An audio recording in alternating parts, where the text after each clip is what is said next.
Alright, so remember how we thought we knew what Samsung had planned for the Galaxy Watch 8 lineup?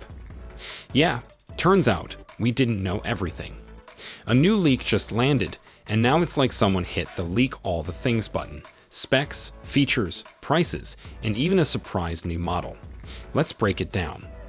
So we've got 3 watches coming your way: the Galaxy Watch 8, the Watch 8 Classic, and the brand new Watch Ultra. Yep, Ultra. Samsung's really going all in this year. The big news? Storage. The Classic and Ultra are finally getting 64 gigs, double what we had before. About time, right? Meanwhile, the regular Watch 8 still rocks 32 gigs, which isn't bad, just not as exciting. All 3 watches will be powered by Samsung's shiny new Exynos W1000 chip. Smoother everything. Faster app launches, better performance, less waiting around while your watch decides if it wants to cooperate. Design-wise, they're all taking different routes. The base Watch 8 comes in 2 sizes, 40mm and 44mm, with a simple silicone band. Classic gets a bit fancy with a hybrid strap that's part leather, part rubber. And the Ultra? It's sticking with its sporty vibe, but gets a fresh color option to mix things up. Not bad.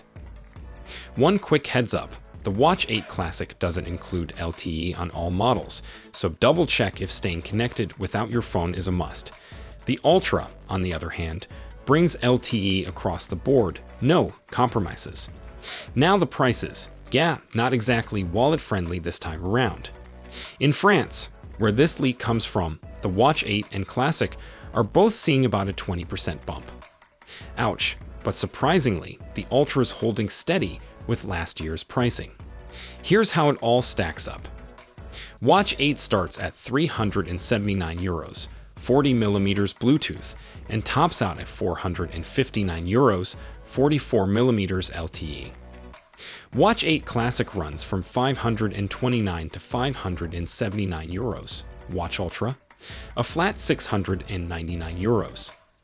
And according to this leak, everything drops on July 23, lining up perfectly with Samsung's Unpacked event. Pre-orders are apparently live already, so if you're feeling it, you can lock yours in early. So, what do you think? Are these upgrades enough to tempt you, or are the new prices too much? Either way, Samsung's wearables game is clearly leveling up this year. More updates coming soon, so keep your eyes peeled. Catch you in the next one. Until then, take care.